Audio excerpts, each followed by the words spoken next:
Welcome to the Crypto Podcast. You can find all our episodes on cryptopodcast.org. We're also on BitChute and YouTube as Crypto Podcast. I also have the Awakening Podcast, the Learn Polish Podcast, Meditation Podcast, and the Speaking Podcast, and all can be found on ycall.com. And speaking of the Speaking Podcast, my guest today, Professor Dr Goldston, was a guest on that, and we had a wonderful conversation, and we ended up talking about crypto and blockchain. So please welcome to the show. Thanks for having me once again. No problem. So you might, I suppose, introduce yourself, what you're doing, and then we can delve into how you got into this and maybe some of the TEDx as well. Yeah. So thank you for that. Thank you for having me once again. So I'm Dr. Dr Goldston. I'm a professor at Penn State University. I'm also a visiting professor at Georgetown University, where I'm also a graduate advisory board member. And from a higher education perspective, I primarily teach supply chain management, sustainability, as well as emerging technologies such as blockchain and artificial intelligence. And my journey into blockchain is very interesting in that I was teaching an executive MBA program. And one of the students asked me, Dr. Goldston, I hear this blockchain thing is going to change the supply chain space. So yes, I was a holder of Bitcoin back then, thank goodness. But I did not really know too much about the use cases of blockchain, outside of, Bitcoin and fintech and things like that. So I started to do research, and then I stumbled upon a postdoc program at Cornell. So I did some postdoc work at Cornell, and then that kind of led me into saying this thing is going to be an absolute game changer, and then that led to 5 TEDx talks. And then back in 2019, everybody thought I was nuts in terms of the use cases I was talking about with blockchain. But then given the bull run we had, at the end of 2020 and in 2021, which we're back into it now, which I believe, now people are starting to reach out and say he wasn't too crazy now, was he? So now we're in NFT and DeFi summer, and we're working. I mean, me and my partner have a company called Sydtech. So my daughter's name's Sydney, so we named it after my daughter. So, but so we're looking to create the world's largest incubator. So we're going to bring students from universities around the world to collaborate, communicate, and create solutions for the future. So it's going to be an incubator. It's going to be a research arm. We just released a DeFi platform called Gemach, GEMACH.io. So it's an interest-free DeFi platform. So you can collateralize with ETH. So if you collateralize 120% with ETH, we'll give you a loan, interest-free. So that's just one of many projects we have going on right now. And we have some utility NFT projects that are dropping, that's going to provide value to a number of people around the world. So we're busy. Excellent. And I mean, there's one of the things, because, listeners, the purpose of this was there's a lot of people that are creating crypto coins and they're catching people, basically. I heard there's something like 80%. So what have you seen yourself? Because you're kind of in the space, you understand it a lot better. So what have you seen with the fraud that has gone on that you're trying to kind of make sure it doesn't happen? So I would say one person I listen to the most, I idolize the most, is Mark Cuban, right? And, Mark Cuban has been in this space for a while. And even Mark Cuban said he's got, so we call it rug pull, so even Mark Cuban said he's got rugged, and with these NFT, with the non-fungible tokens, the key is, what utility do these NFT drops provide? Right. Early on in February and March, I did a podcast and I said these NFTs aren't going to last long. It's going to be a bubble. But back then there wasn't utility to it. So if you go on Nifty Gateway, you get the same exact NFT, you get the same exact pixelated picture than everybody else that mints it. And there is no utility behind it. Right. So if you look at Nifty Gateway, some of those things we've seen a bubble with Nifty Gateway because there's no utility behind them. But if you look at Bored Apes, and I'm still kicking myself because one of my fellow researchers, in the NFT space, he sent me a link to a Bored Ape for $600. $600. I had it on my phone. All I had to do was just hit buy. Now they're like 25,000 for the cheapest one. For the cheapest one. But it's because it provides you with utility. If you hold that Bored Ape, you get a number of things. You get into that fraternity or sorority, if you will, right? And you'll see people on social media. It's like a status symbol. You'll see people with Bored Ape. You'll see people with Bored Apes and crypto punks as their avatar on social media and things like that. But it has utility. It has usage. And in terms of what I've seen there was one. I'm not going to name any names. I've seen one project. It looked promising. It had utility, where you could actually use your NFTs to gain ETH, right? So I took a chance. I think I put in like $2,200 or something like that. And I got a number of these NFTs. They dropped, and then on Discord and on Twitter, the creators went quiet. So now on Discord, everybody's like, we got rugged. So even with the research, you're gonna get rugged. You're gonna get rugged, and the thing is, that's why I think we have to have a shakeout. We got to have a shakeout. We have to. So I would say a large percentage of these projects, they're going to be dead, and I would say by next year this time, a number of those projects are going to be quiet, and a number of those NFTs, or I'm not going to say they're going to be worthless, but they're going to be less valuable than what they are now. And I would say that these are just my thoughts. This is not financial advice, but if you have NFTs and you 5-6x, I would take profits. That's just my opinion, because we don't know where this stuff is brand new. We don't know where this thing is going. But in terms of NFTs, so before this call, I was on Axie Infinity because I had some Axies hatch. Those Axies are NFTs. Those Axies provide utility, right? So I can hatch that Axie.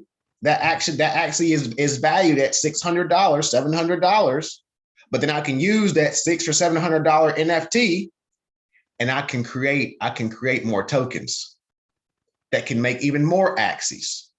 I can use that NFT to create more tokens, and I can sell those tokens if I want to. So it depends on what you do with those tokens using that NFT that you're using to provide utility. So whenever you're doing your research on these NFTs, that's the most important thing. What utility does that particular NFT provide? Because we haven't seen the real true use cases to non-fungible tokens right now. And there's one artist here in the US. He did a million NFTs of an album for $1. He sold out in 40 seconds. He made $1 million in 40 seconds. But that's not where he's going to make his real money at. So I think he gets 20% of the resale of all of those NFTs. So I bought an album for $1, hypothetically, right? I missed that one. I missed that one too. Let's say I bought an album for $4. Let's say I bought 10 of those albums for $1 a piece. I could flip those albums for $15. And then he gets 20% of every single one of those. So if all those millions of people flip that album, he gets 20% of the resale value. So the resale value is where you're really going to get the money, and that's what we're doing with Sydtech, where we're educating these students on you don't really make your real money whenever you're collecting and flipping. You make your real money when you create. When you create, that's when you make your real money. And I think that you have the tools now with Rarible. You have the tools with Nifty Gateway. If you have utility behind it with Nifty Gateway, where you can create your own NFTs, but the thing is, you have to provide utility for it to be sustainable. And the different ones, like say you create a new coin. I've seen one now. I won't name it because I've got details from it, and they're basically saying they're charging 5% fee. That's like 2.8% is going towards marketing. 2% towards developers fee, and then another towards the charity. Like, how do you know what's actually right? And are they that they kind of go out to the whole different exchanges like Binance and crypto.com and all these different things? Or is there ones that are just done in-house that you only can purchase them on their exchange? So it depends on where you go, and what you're talking about is a token economics. Where the founding team gets a certain percentage it goes to marketing, or a certain percentage it goes to airdrops, or a certain percentage it goes to the treasury and things like that. So it all comes down, and regardless of where you get it from, do your research, because there can be tokens on Binance. They can be rug pulls as well. You can be on probably not Coinbase, but Binance.com, right? They can be rug pulls as well, because they have that smart contract. And if someone goes, if the creators go into that smart contract, they can rug pull, even if it's on Binance, right? Now, another problem is, and we've seen this with Poly, with the Poly hack. I think 600 million, something like that. Even if there is a token on Binance or on crypto.com or on Gemini or something like that, you might not get rug pulled by the creators. If the creators have a vulnerability in the smart contract, you're going to have a hacker that goes in and extracts all that crypto. Right? See, that's the biggest problem that I'm explaining to people right now. The biggest gap in this blockchain space is because everyone is trying to cash grab. And they're trying to put those smart contracts together as quick as possible. And the real players are the real guys, they're out there now. They're out there looking at these smart contracts, and they're waiting for those smart contracts to swell up. And that's when they pounce. So if I got 10 million in a smart contract, that's not worth my time. So I'm going to check back in a couple weeks, couple months, and whenever it's at 100 million, 150 million, then I'm going to expose that vulnerability, and I'm going to take that 100 million out. That's the big problem right now. It's not the rug pulls, it's the vulnerability in the smart contracts for good projects. These can be good, solid projects, but if they have a vulnerability in a smart contract, that's the big risk. So whenever I'm investing in projects, I look at the project team. I try to reach out to the project team, and I look to see if that smart contract is audited. That's what I do, right? So there's one that's going that I'm in right now that I'm looking at right now. It's called a loop. Can we mention names or no? Yeah, of course. Yeah. Okay. All right. I did not. So for example, there's one project. So we're doing a lot of research. And like I said, I mentioned Axie Infinity. The gaming space is what's going to bring more and more people into this blockchain space.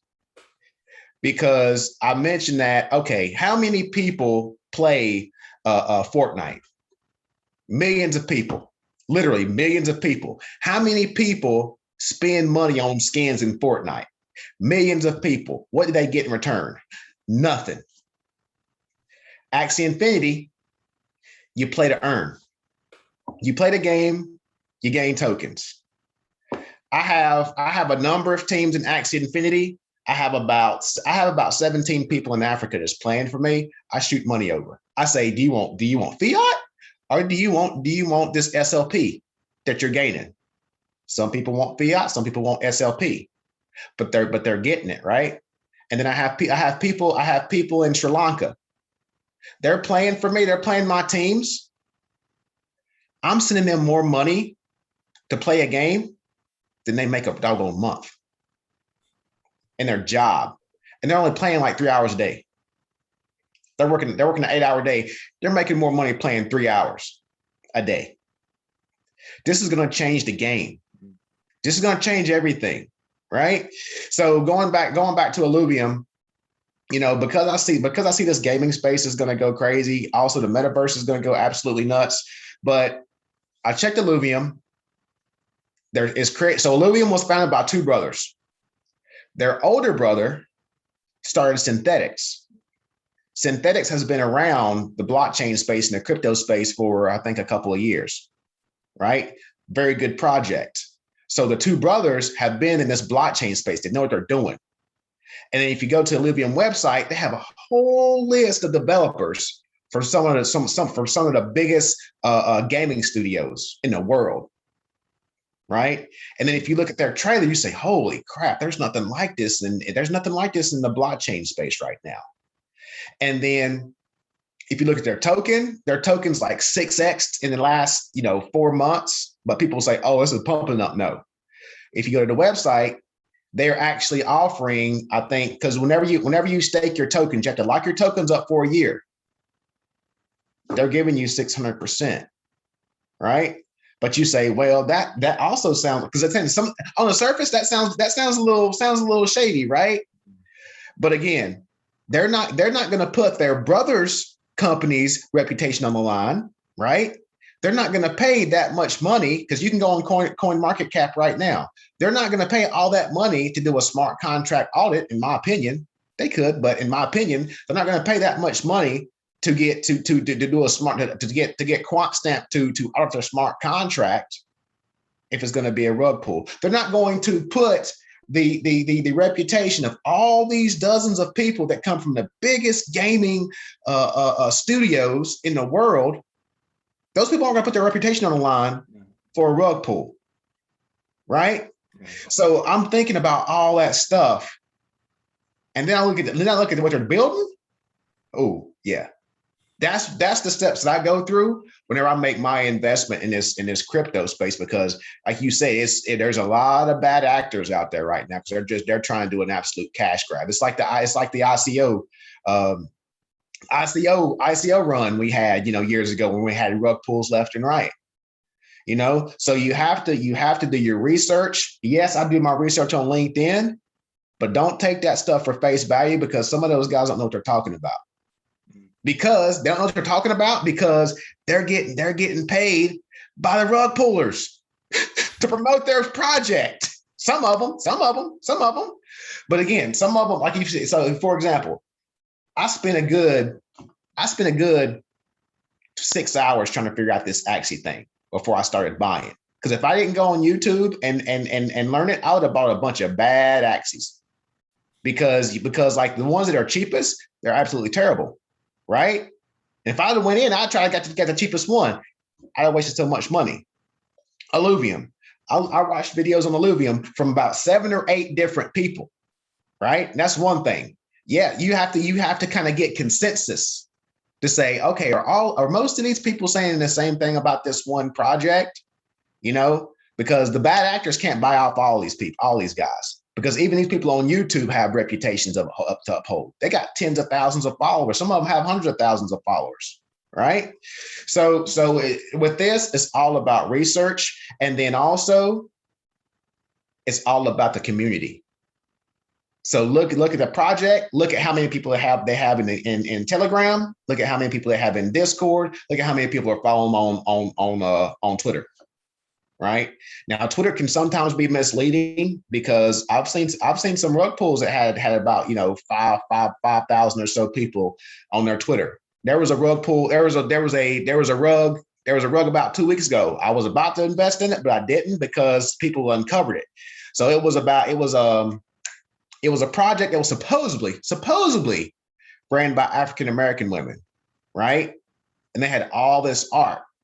But then someone was able to track down and backtrack the smart contract, and they tracked it back down to male Russians. So male Russians were acting as if they're African-American females doing this drop. Now, about 2 hours before the drop, these people came on. It was on Twitter. I did a Twitter room, like similar to Clubhouse and things like that. And they're like, "Y'all do your research." And everybody was like, yeah, this is fishy. This is fishy. And then in Discord, all the creators went quiet all of a sudden and they didn't drop. Right? So it's all about this blockchain space, this crypto space is all about the community. Right?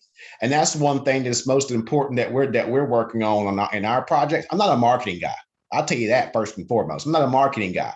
So I say for our stuff, we have to get like a marketing genius for our project. If you can have the greatest solution, if you don't have marketing, it's going to fail.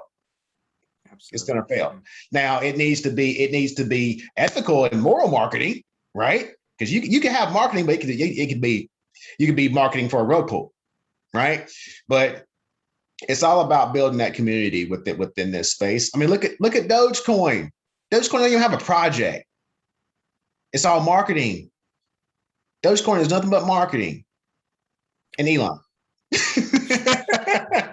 And Mark Cuban. That's all the marketing they need. And like, because I did when I was trying to understand this, I done an online course with Gary Gensler in MIT, and then I saw that he was taken on then by the government, and so regarding regulation and what they're trying to do, I mean, like you've got Monero and Pirates, which is kind of hiding stuff. What's your thoughts on the regulation? So we actually shared first place at a pitch competition for our Sydtech project. And then like that was one of the first questions they asked after our pitch. They're like, okay, you're trying to promote blockchain within higher education. He was like, how is that going to look from an institutional perspective as well as from a government perspective? I said, we're in higher education, so we want to work with the government. We want to work with the government because we're creating a decentralized autonomous organization. We're creating a DAO. So the future of our organization is going to be determined by the people within the DAO. They're going to submit proposals. They're going to vote on it. I have no control of the future of the company. It's led by the people within the DAO, right? So it's like, I want the government to see everything we do so that they can say, okay, yeah, those DAOs aren't that bad. Oh, yeah, this crypto isn't that bad. I'm right. So I just submitted a peer-reviewed journal article about a month and a half ago with one of my peers from India. We talked about HiFi, so hybrid finance. Akala is another excellent project within the Polkadot ecosystem, where they're bringing in the decentralized decentralized portion, and then they partnered with Current, which is a centralized, and then they're coming together to create a hybrid finance solution. So we're at the cutting edge of all this. It's very early, and the government really doesn't know what to look at. How are you going to regulate NFTs? Because there was something that came out about fractionalizing NFTs. To say if you're going to fractionalize an NFT, it might be viewed as a security, right? And now we have discussions of okay, if we're going to put real estate on a blockchain, is that a security? For DAOs, nobody owns a DAO. So if something happens with a DAO, who are you going to sue? You can't sue everybody in the DAO. There's so many things that have to be ironed out. They don't know what to chase, right? And so then someone says, okay, yeah, you say that, Justin. So if that's the case, they're just going to outlaw everything. It's decentralized. How are they going to outlaw it, right? So there's whispers that the government's trying to create their own stable coin. In my opinion, nobody's going to use it. But they've accepted that they can't. In my opinion, these are my thoughts. I think they've come to the realization that they can't stop it. They just have to talk. They have to figure out how to regulate it.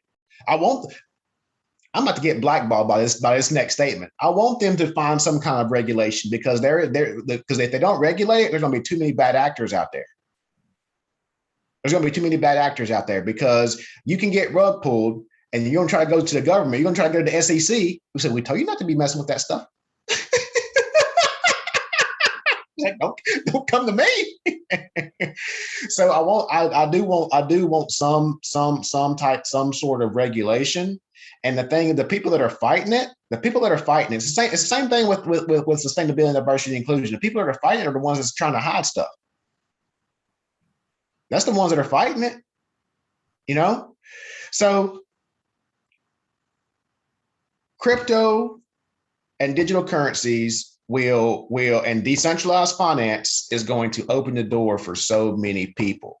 There's so many people that are unbanked in the US. There's so many people, regardless of race, that aren't able to get loans from a bank.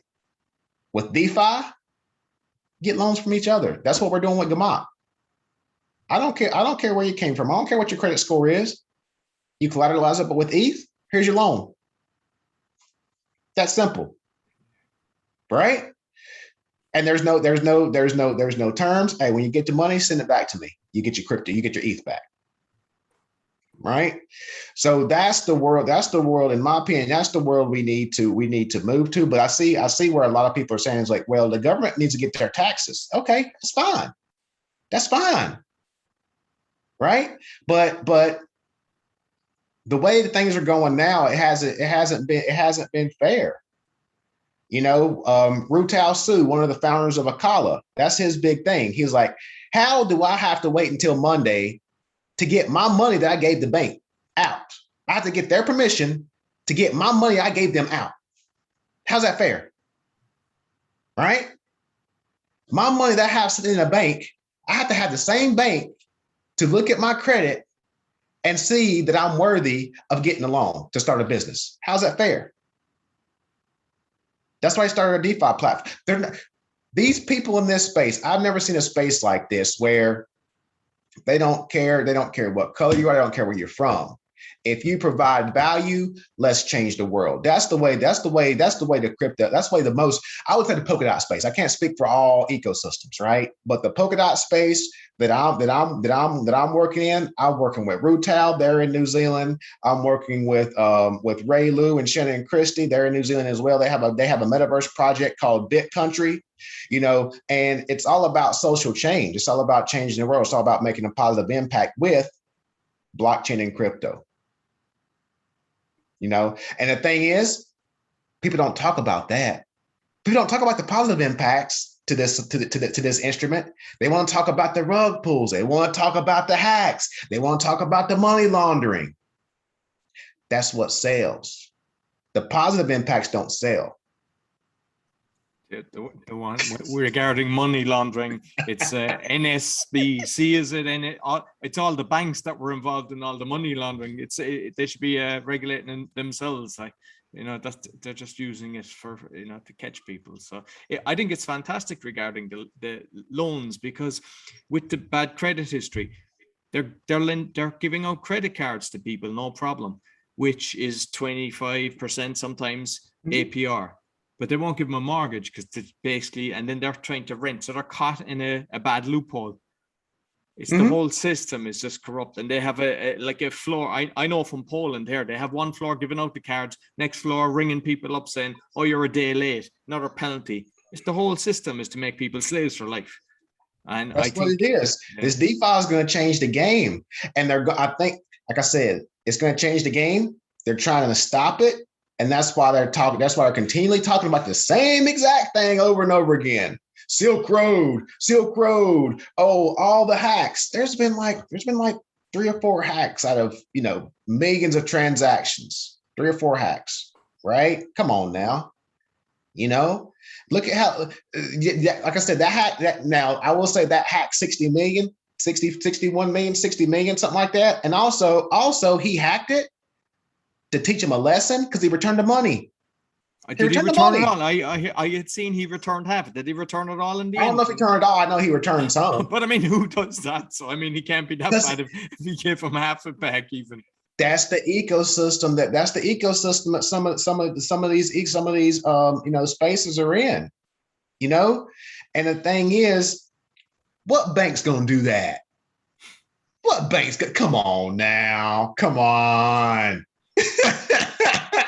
Come on, and the thing is, like, so I mean, there's been a few stories here in the US where the banks have wired money to the wrong account and said, oh, we need our money back or there's going to be some legal action.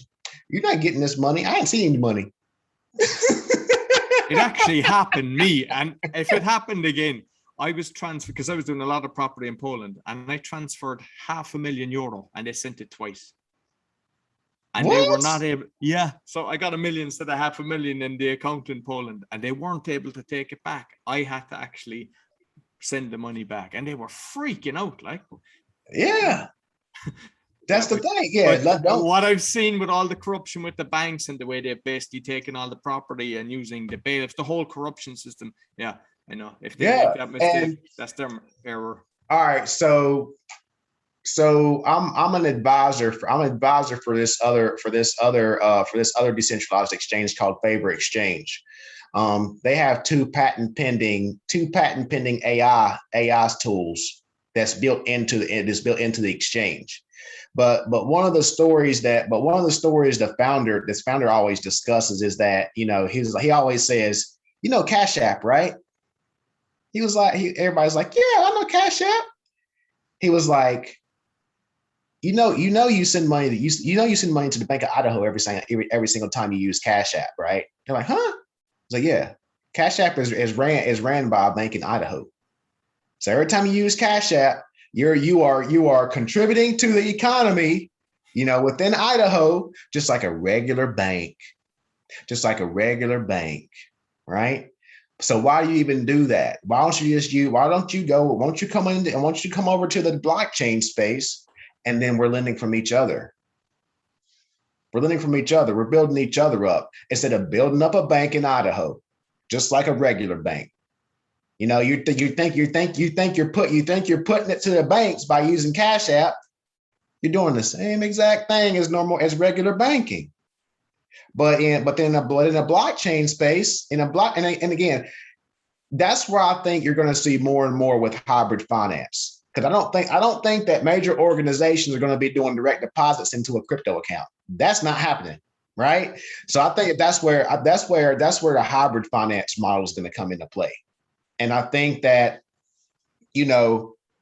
years ago, people were totally against blockchain and crypto. Well, totally against crypto, I should say. But I think that they're going to have to adopt in order to compete. It's the same thing with the gaming that I talked about earlier.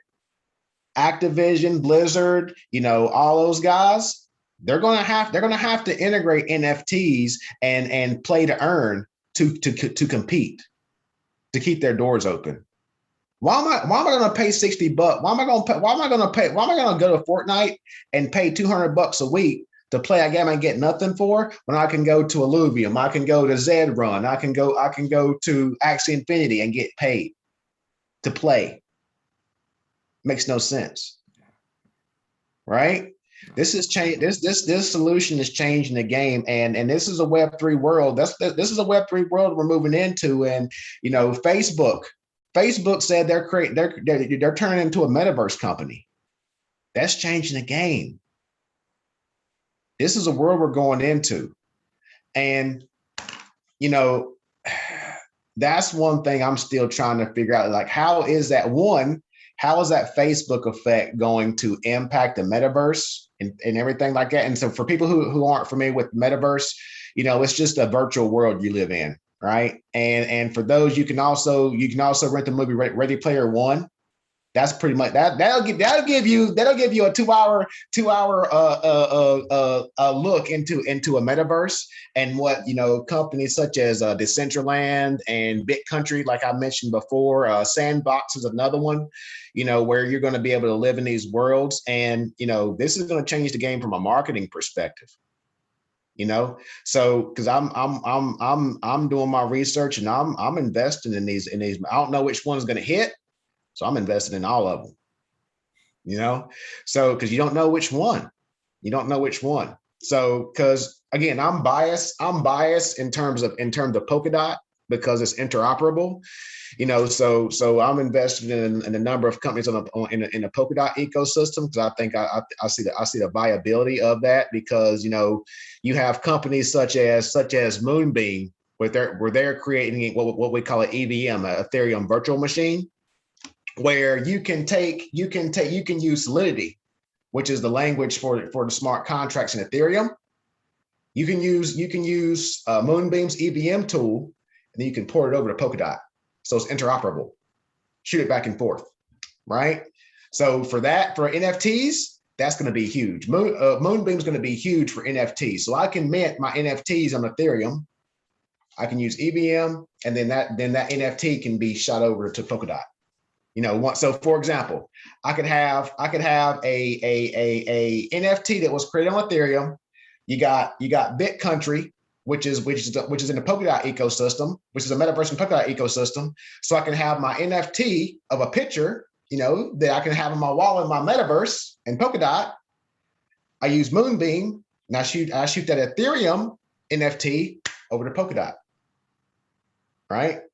So I know that's probably confusing, but what I'm explaining to you is that's 3 different projects. That's 3 different tokens, right? That's 3 different tokens that are working together that truly have utility.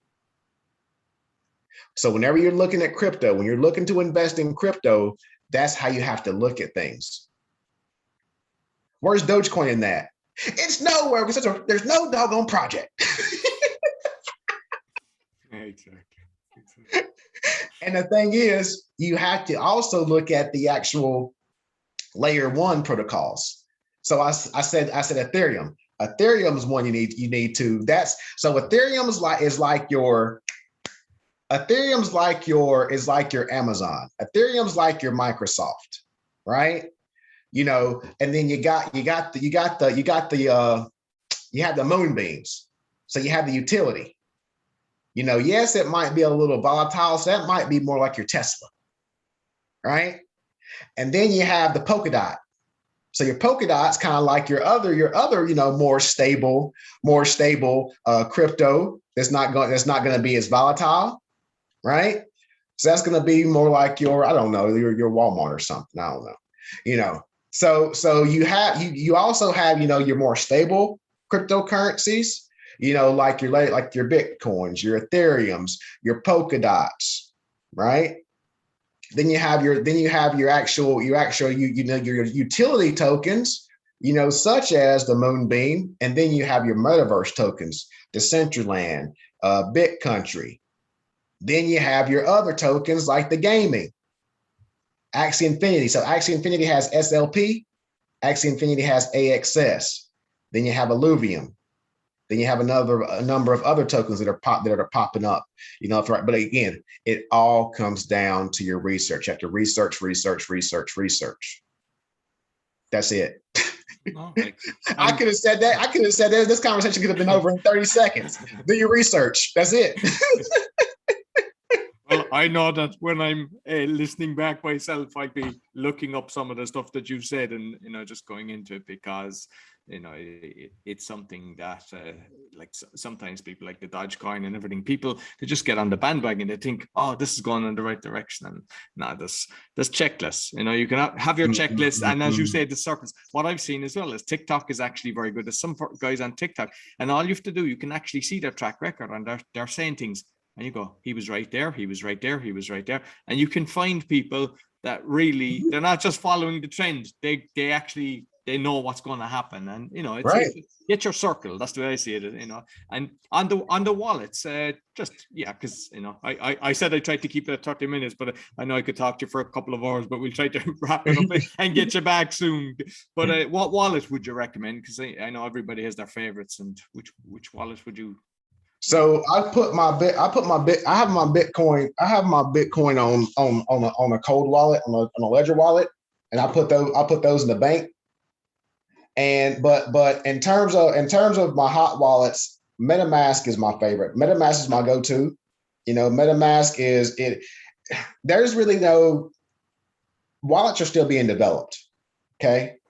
And I would say that MetaMask is my wallet that I use all the time. So MetaMask, it can store your tokens. MetaMask on your phone will also store your NFTs. Okay. Now, there is an amazing website that I use daily.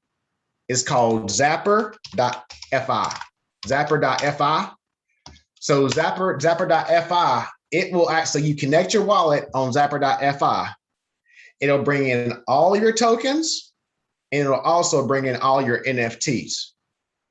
So you say, okay, that's the same thing as wallet. No, but wait, there's more.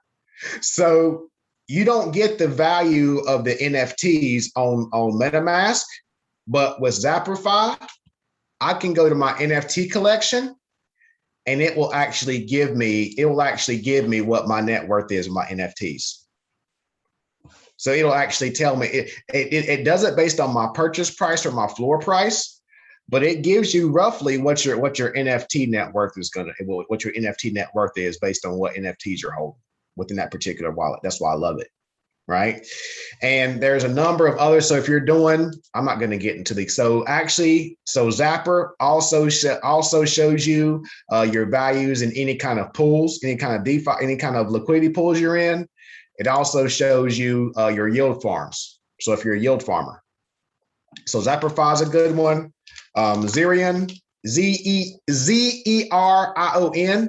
that's another good one. Different strokes for different folks. I like Zapperify. I like Zapperify the most, but there's certain things I'll use Zerion for. So what you see is that there is no truly centralized tool at this given point in time, because we're so early, that'll give me everything. Once that one team cracks the code and can give me everything I need, that I'm jumping from Zerion to Zapper to MetaMask to get, I'm paying for that. If it's a subscription model or if they have their own token, I'm paying for it, right? Because that's the gap that we have right now. So again, like with Polkadot, I think there's like 2 projects going on right now for Polkadot wallets. Because right now the current native Polkadot wallet, no, in my opinion, not that good. Right. So Polkadot actually has projects going on to create a Polkadot wallet. But to answer your question from an Ethereum perspective, I use MetaMask. I use MetaMask, and then I'll use that in conjunction with Zerion, Zerion.io, as well as Zapperify, Zapper.fi. And I'll make sure I put all the links on the podcast description for those listening, both on the audio and the video. And just finally, I'm always curious, because like the wallets, everyone's got their own opinion. Who do you think created Bitcoin? We've got the name, but who do you think is behind it? It's more of what team's behind it. It's a number of people. And in my opinion, some of the people that are a part of it, you've seen those people speak about Bitcoin. That's my thought. And I don't know this for a fact, but Satoshi may be one of those individuals that's talking about it. Right? Now, like I said, Satoshi may be so. Because there's a lot of conspiracy theories out there, So Satoshi might just be the code name for that team. It might be the code name for that team, So, because like, look at Ethereum. Everybody says Vitalik's the creator of Ethereum. No, Vitalik was one person of a team of people that created Ethereum. Yes, he was a lead programmer, what have you, but Gavin Wood, the founder of Polkadot, he was on that founding team. The founder of Chainlink, the founder of Cardano, they were part of that Ethereum team. So it's a team. And my thought is a team of people that created Bitcoin. Satoshi's a code name. Satoshi's the project code name. Brilliant. Listen, Justin, it's been a pleasure as always, and I definitely want to get you back when I go deeper down on this. So how can people get in contact with you? You can reach out to me. You can reach out to me on LinkedIn, Justin Goldston. You can also reach out to me on my website, justingoldston.com. I'm also on Twitter as well as on Instagram. Excellent. Yeah, and I'll make sure. I'm not hard to find. I'm not hard to find. I'm like the blockchain. I'm not hard to find. Yeah. You can also, so for those that are curious, you could also go on etherscan.io, and you can type in justingoldston.eth, and you can actually go see my NFT wallets, and you can see what I'm trading. That's my that's my training wallet. So I do that. Like, why would you even do that? You can go find it anyway. But I purposely do that to train people on blockchain, on crypto, right? So again, Etherscan, justingoldston.eth is a named address, and then you can see my transaction. Everything's on the blockchain. Everything's transparent, so I don't hide anything. Love it. Excellent. Yeah. And I'll make sure I'll put all the links on the podcast description. Thank you very much, Justin. All right. Thank you. That's all for the Crypto Podcast. You'll find all our episodes on thecryptopodcast.org or on BitChute and YouTube. Be sure to give us a thumbs up, share with your friends, give us a 5-star review. It all helps. Until next week, take care.